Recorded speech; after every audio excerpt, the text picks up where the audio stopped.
up? What up? What up? Yes, yes, yes. What's up? Y'all know what time it is. Welcome back to the greatest podcast, greatest show on earth. This is the LeVar Walker Daily Show podcast. I just got back from dinner. I took the family to Fox's Barbecue out here in Atlanta. And I just want to say that shit is mid as fuck. It's trash. Fox Barbecue, you need to season your chicken. It was horrible and a waste of $150. Thank God it was only $150. I thought it'd have been 200. I didn't know, but it was 150. It just wasn't hidden. Beautiful place. Very nice. We were excited to go. And my wife was like, let's go to Fox Barbecue. I guess Paul Milliken was there on the news or something. If you live in Atlanta, you know who Paul Milliken is. And he went there. But the first sign when I knew it was something wrong was when I walked in there, wasn't nobody in there. Wasn't nobody in there. And we went there at 7 o'clock. That shit was empty. And that's when I knew it was a problem. The first drink was horrible. It just wasn't good. And Fox Barbecue, y'all need to just season the meat. Right? I've been to some barbecue spots. Shout out. I went to a barbecue spot in Fort Worth, Texas. It was amazing barbecue. But that Fox Brothers, bruh, I'm good. I'm good. I'm not going back. I'm not going back. I am not going back. But what's up, man? I hope each and every one of you are feeling good today. Last night I went out, got on stage, did some time, hung out with the comedian homies. It was great. A lot of camaraderie. Shout out to Clayton English, Marvin Hunter, Kamal, Tyler Chronicles, everybody, man. We was just vibing. Just really getting them jokes tight on stage, man. We just love to do it, and I love to do it. I love to pop up on stage and get down. You know what I'm saying? And one of the reasons I do this podcast and I even do so much of the social media distribution is basically to get you guys to come to a show. I just keep it 100. Like, there's no other way to get through. No show is gonna save me. No late night show, no Comic View, no goddamn Def Jam. I know none of that shit works. So hopefully if you watch me, if you tune in to this every day and see me do the Call Me videos, hopefully one day you'll buy a ticket and come to the show. So that's what it is. I just love stand-up comedy and I love what we do. And speaking of that, getting into this business of stand up, I got into it because it was a love. It's a passion. It was just something that seemed difficult at the time, but now it's like really super easy. Everybody could do it. I'll tell all of you to do it. Fuck it. Let's overflood stand up, even though it's already flooded enough. Let's get more people to do it. Let's put it in all schools. Let's just have billions of people do comedy and call it a fucking day. And nobody will be critical. People won't get booed or bombed. And when people suck, you just clap your hands and say, that was great. That's where we at right now. So today, the sister Monique visit Club Shay Shay. And also, before I get off into this, guys, I need you guys, listen, I'm going to be at the Arlington Draft House March 1st to the 3rd. Arlington Draft House March 1st to the 3rd. Tickets are moving. A little bit slow on the movement, but click that link in the bio. Check me out. And also, I'll be at the Stardome in Birmingham, Alabama, March 29th. Comedians that want to open for me, if I want you to open, I'm going to call you. You don't have to call me. You ain't got to DM me. You ain't got to do none of that shit. Just wait for me to call you. That's how I did in my career. I did not go begging every motherfucker I saw headlining and say, hey, man, no, I got it out of the mud. So I call you, all right? I'm going to call you. I'm going to call you. Don't you worry about it. I'm going to call you. But anyway, moving right along, Monique visited Club Shay Shay. I don't know what the fuck Club Shay Shay is turning into, but to me, it's turning. They should change the name of Club Shay Shay to Club No Accountability, to Club Tear Niggas Down. That's what they need to change the name of Club Shay Shay to, because now it's becoming, to me, just a mud pit. And is basically the target seems to be black comedians that are just going on there, and hell, I thought Vlad was bad, but man, bro, come on, man, come on. So of course Monique was on the show, um, just crying out.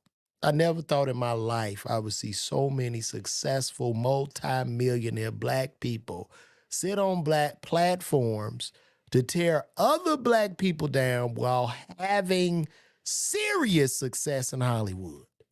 And for any person to refute what I'm saying in these comments, you Facebook motherfucker, well, you in the warehouse or you work wherever you work, these people do not fucking care about you, bro.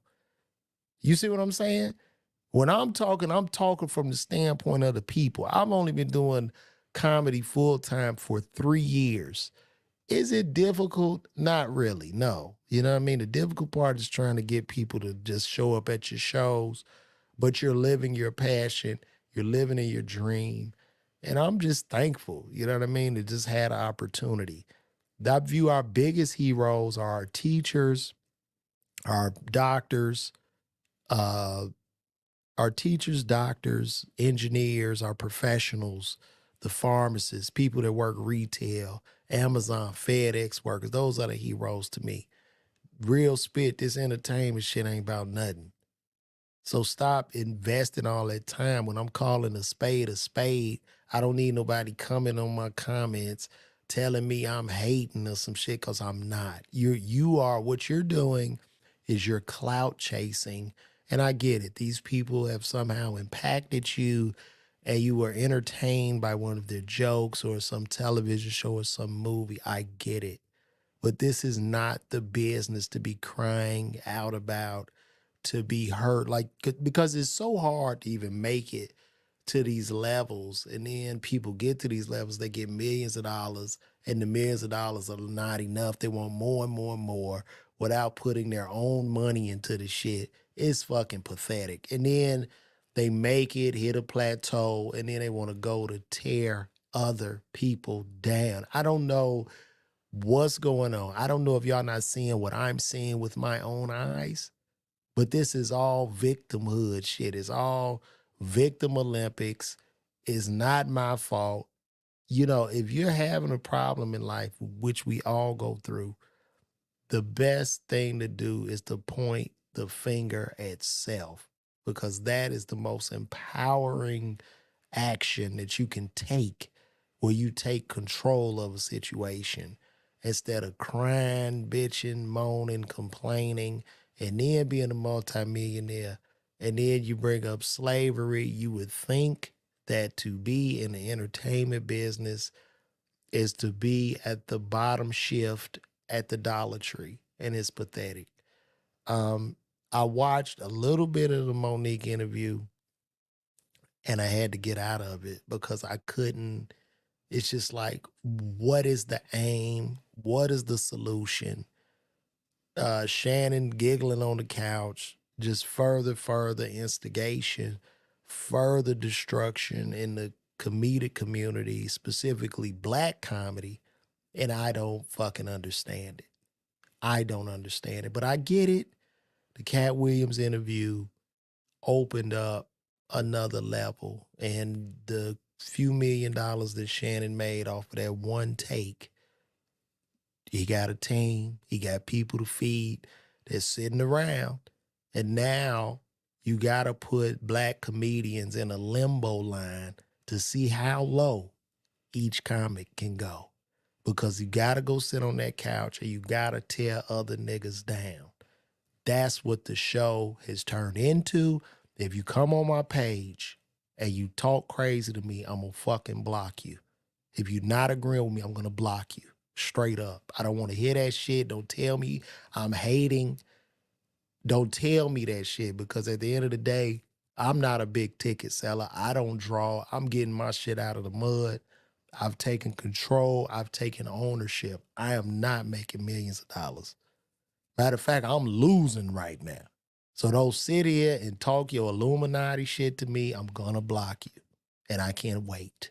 I'm gonna go in them comments and I'm going to go through a purge because I don't want to hear this shit. I'm gonna call a spade and I'm gonna call this shit out for what it is. I can't do nothing but speak truth to power.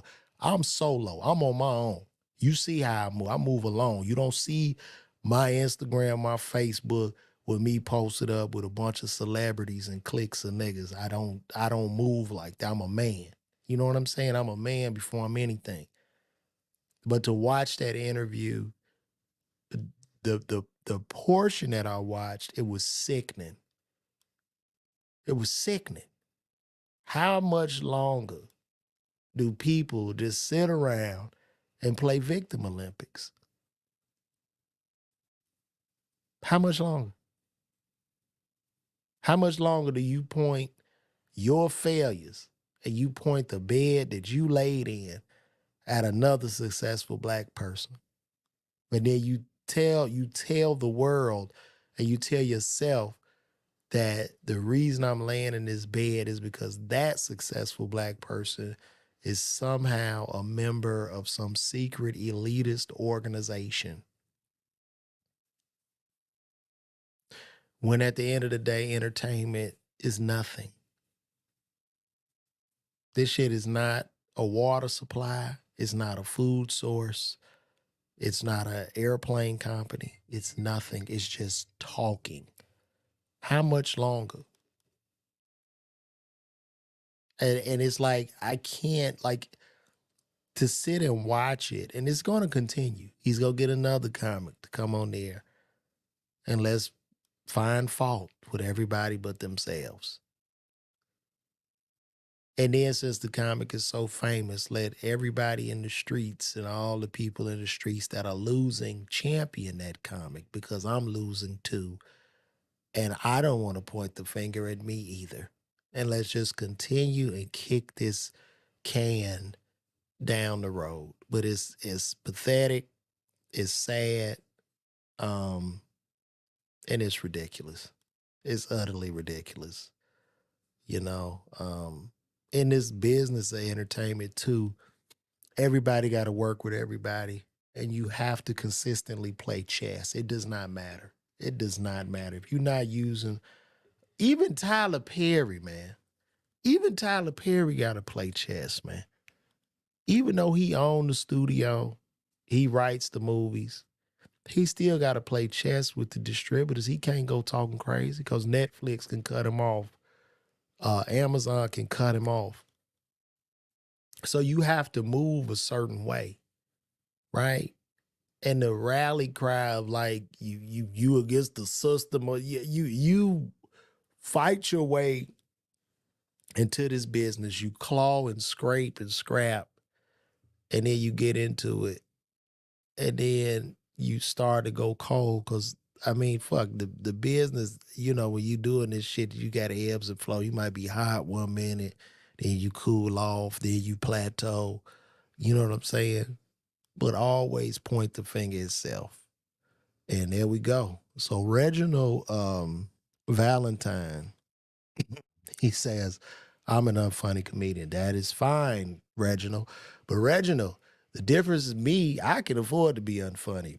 I have a doctorate degree, Reginald. I have a doctorate, so it doesn't fucking matter. I can stop tomorrow and guess what? I'll be okay. And look, Reginald, check me out on season 2 of Life and Beth on Hulu, where I wrote and acted on the show with my unfunny ass. And also, Reginald, go check me out when I had Kevin Hart crying, laughing with them 10.2 million views with your dusty ass. You sitting up there in that goddamn basement at your mama's house with nothing to do, Reginald. But we gonna talk about your life, Reginald, and how you're losing in life, Reginald. Tell us about that. How was the fucking shift at the warehouse, Reginald? Huh?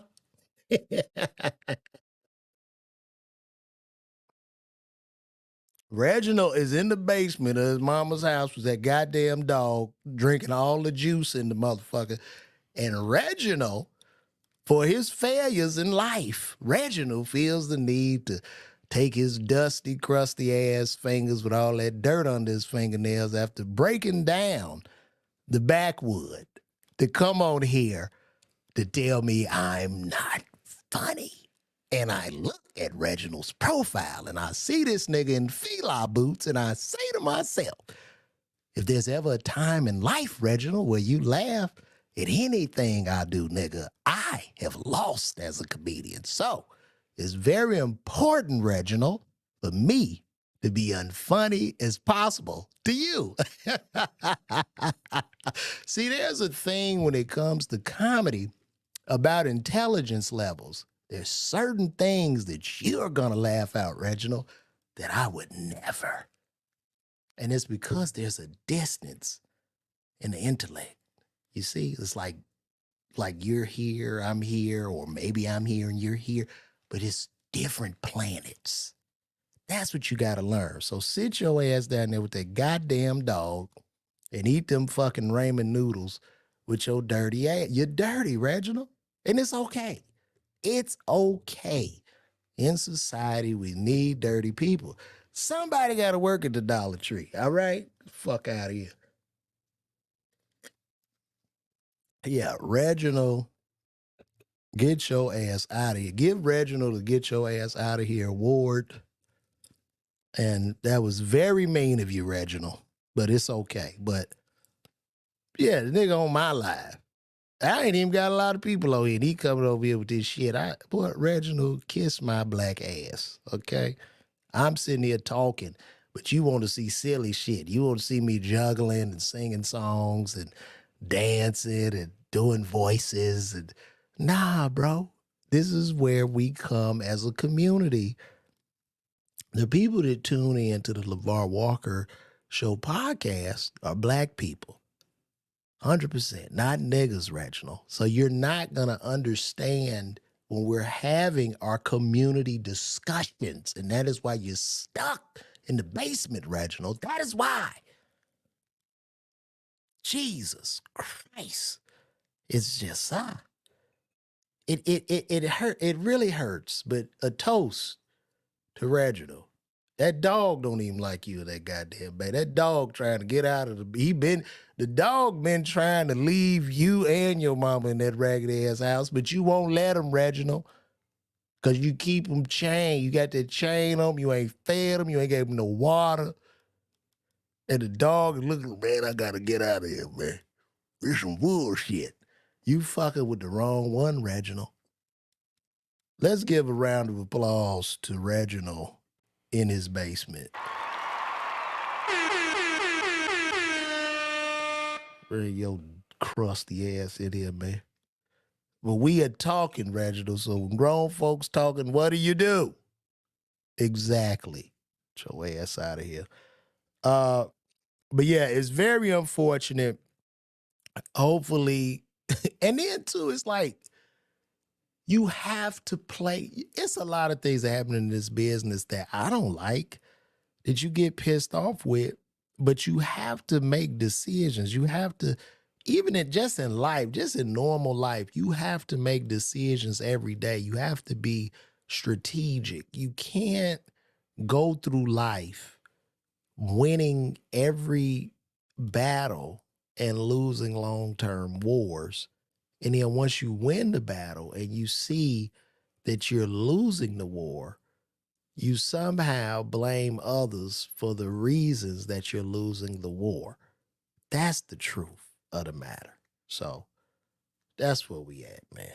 Cam Black, please don't start. Are you talking to me? Cam, I know you're not talking to me.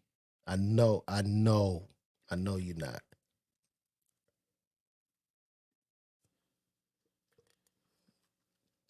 Are you talking to me, Cam?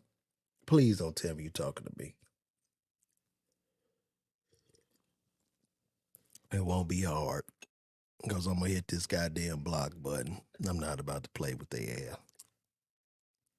But we're going to move along because that was very negative and it just really took my breath away.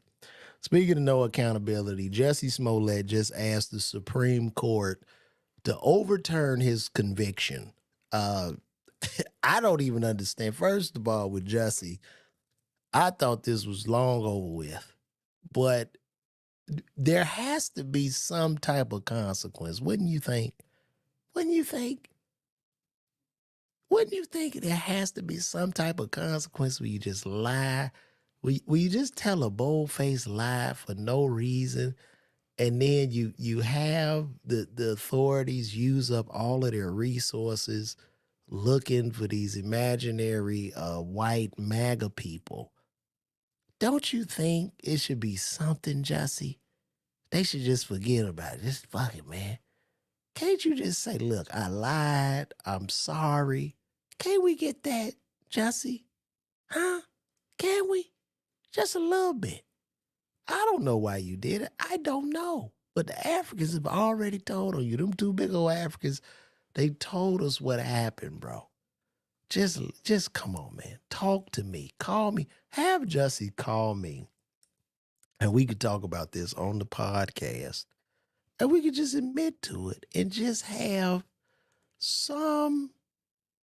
I turned my brother. Oh, thank you, Cam. I thought you was talking crazy to me. Oh, you must have been talking to Reggie or whatever his dusty name is. Oh, you talking to Reginald. All right, that's my boy. Shout out to Cam Black. Cam Black in here showing love to me. He ain't trying to do me like Reginald. Oh, that was just like, like stop. Like, show ass out of here. And speaking of unfunny, I'm seeing what's winning out here. And listen, unfunny? I'm not too sure about that. But Jussie needs to call me, and we really need to talk about this because it's like, what do you want him to do? Right? You got to give him some money. You got to do something. You didn't sit in jail, but you just saying, hey, can you guys forget about this? And you lied on so many people, the chief of police, all them cops. You just lied, man. You lied on the people of Chicago. People are hurting. Come on, man. Come on. Now, let me see. I'm drinking some wine. I'm just having some wine, guys. Will Packer is the top grocer. Monique's trailer blew up. Her trailer blew up? Explain that to me. I don't understand. I didn't really watch, like I said, I didn't watch the whole interview. So I don't know. And if the trailer blew up, if Monique's trailer blew up on set, you don't think that would have hit TMZ or that wouldn't have hit anything? I've been on sets before. Everybody is on set with their phone in hand. If a trailer blew up on set, that would be the first thing on TMZ. So let's, I mean, come on. I mean, I look, uh, come give me a break. Shit. And I'm not doing this shit for no brownie points. I'm really not. Trust me. I'm trying to get all my shit on my. I don't listen. I don't ask nobody for shit. I'm cool. I'm good. You know what I'm saying? I'm cool. Thank God for my education. Shh. Thank God. Shit. Boy, I just don't know. On the set of Almost Christmas, her trip. So you saying that he overlooked the? Wait a minute. On the set of Almost Christmas, Will Packer's movie, not just a trailer, she's going to release the footage. Oh my God.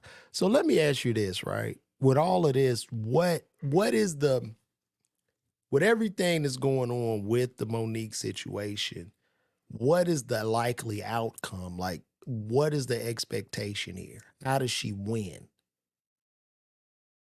How like for real? Like this is a real question I have for everybody, right? Everybody's done me wrong in Hollywood. And I'm just saying, for instance, like, let's just say everybody did me wrong. I've been wronged and I'm not making no money and this, that, whatever. Right? Is there not a way for anybody to go start their own production company? Can she not do that? Can she not like just make her own movies? Can she not go on Tubi if she would like to and make her own movies and do her own shit? Can she not do that? Or is it because we're black and we're just not capable? What is it? Like, no, for real. Tell me. I want to know what will be the solution to all of this. Like, what is the solution? How do we win? That's what I want to know. Instead of doing this, how do we win? Let's solve this tonight on this podcast.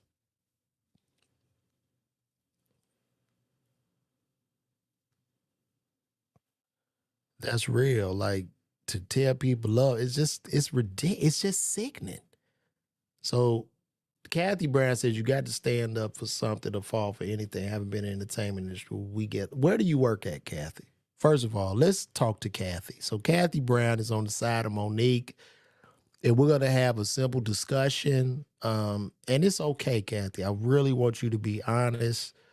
Let me know how you feel. Let me know like what's your occupation, and I could give you a little backstory about me and we could talk this out. But let's try for us both. We don't have to agree with each other, but let us both try to find resolve and a solution in this. So tell me now, Kathy, what is your occupation? You don't have to give us your job or where you work, but just tell us a little bit about your occupation.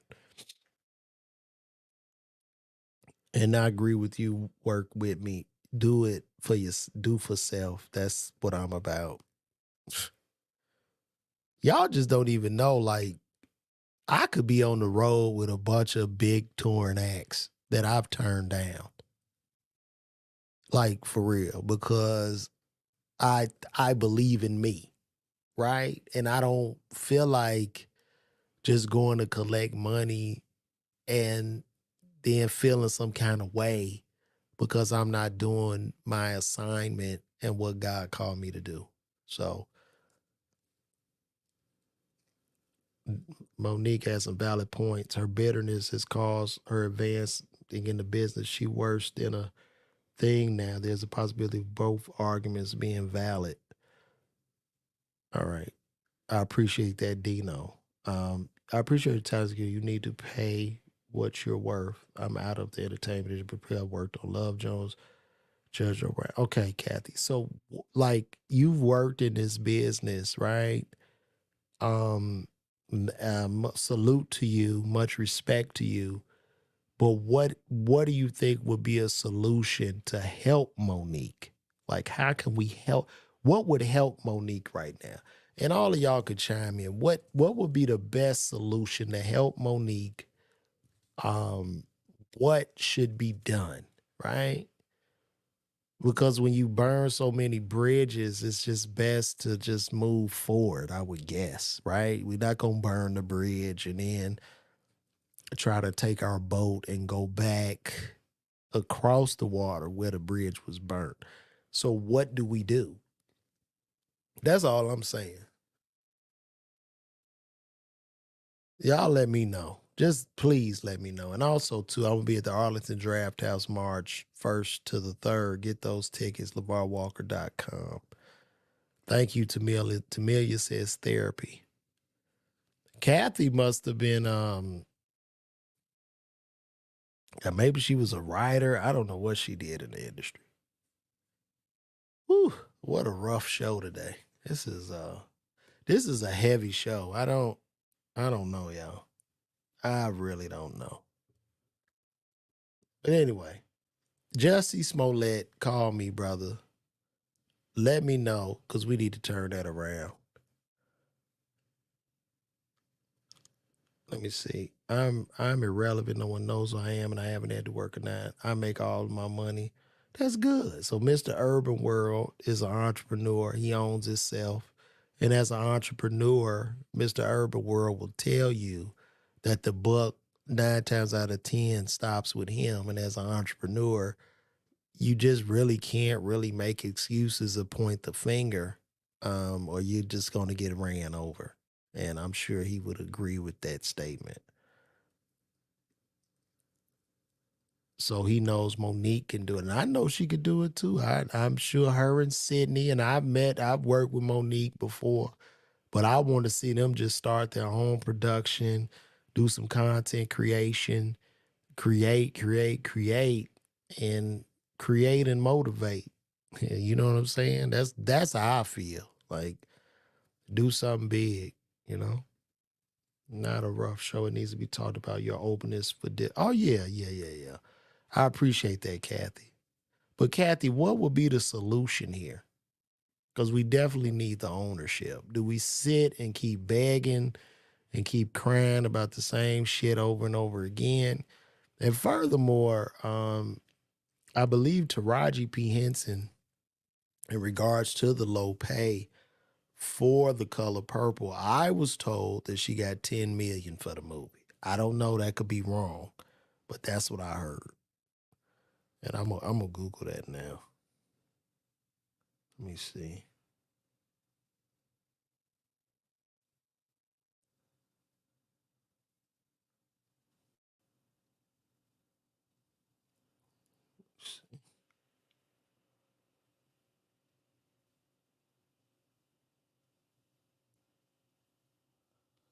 Yeah, she got 10 million. And I guess she highlighted significant deductions included substantial cut taken by taxes and a percentage allocated to her team. But I don't know that they paid her 10, that wasn't enough. So I just don't understand. I don't know. We are living in very, very weird times. This is the year of zero accountability. This is the year. I'm gonna mark 2024 the year of zero accountability and blame, because we are definitely in blame culture. Um, so I don't know. I'm about creating and motivating. You know what I'm saying? I'm not about to go beg no motherfucker to be on a podcast when I can do my own. And the 35 people that are watching me right now are worth more to me than 2 million or 4 million people that could see me on Joe Rogan. So that's what it is. And speaking of that, too, Joe Rogan just signed a $250 million deal with Spotify. And I listen to Joe Rogan, I consume Rogan's content, and I've never heard an episode on Rogan where they're just tearing each other down. Out of 20, almost, I think he got over 2,000 episodes, but I haven't heard it. I'm not saying it doesn't exist, but I haven't heard it. And I don't even think it's necessary. I think there should be some platforms that we could learn, learn something new, learn something different, talk to different people, not just entertainers. And,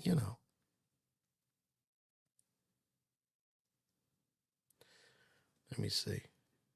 The Color Purple was $100 million budget. They need food. I don't know how you don't have food on set with $100 million budget.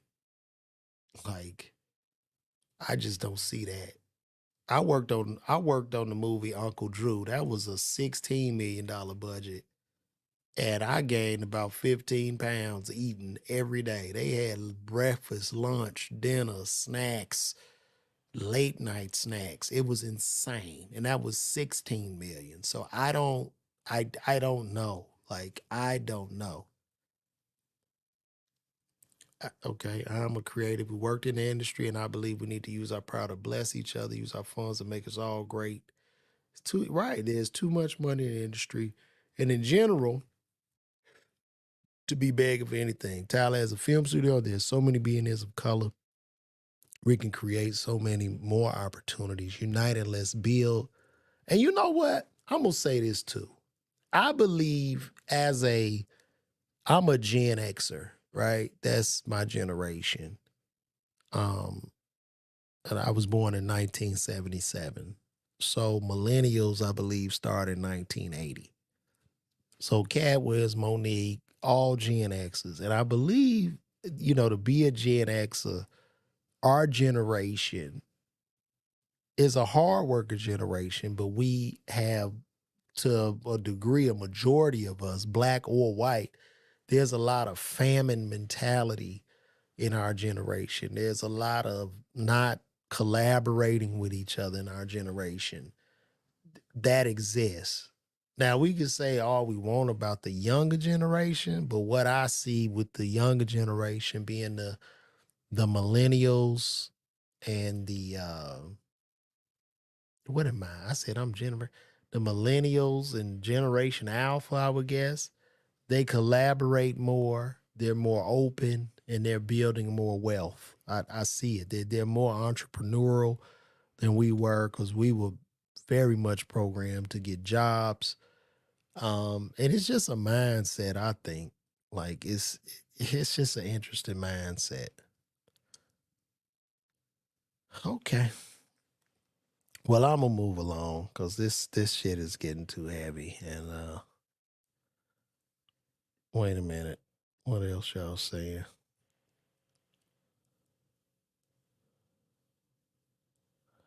Yeah, well, just DM me. I come on your podcast, Aina. Just DM me.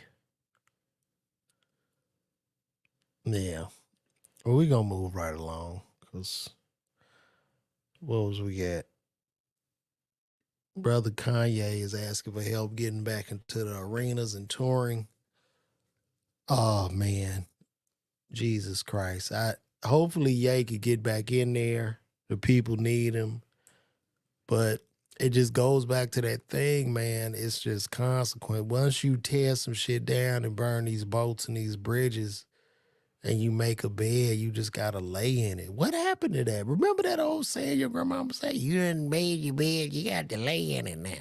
Remember that? We forgot that. So it's like I think like if I'm gonna burn a bridge and stop fucking with somebody, I'm not gonna get them the benefit to see me back on my hands and knees trying to wiggle back into their good graces and need them. I would tell Kanye, you got money, turn Wyoming into like the state of the art concert hall and just do that shit yourself. Buy some land, build a theater, because that's what you're gonna have to do. So that's what it is. I mean, they won't book him at the United Center. I don't know. Hopefully it get back up top. I mean, because he can't be ignored. He's too big in the entertainment industry to really be ignored. And them sneakers are still gonna sell. And they just I don't know. But I want to see him win again. I do. Big fan. Um, and I think this is it. I think I'm about to get out of here. I'm not about to stay on here all day because I'm exhausted and I don't know. But anyway, we're gonna wrap this up. This has been the episode of our Walker Daily Show podcast. What else we got? Y'all coming in with some more?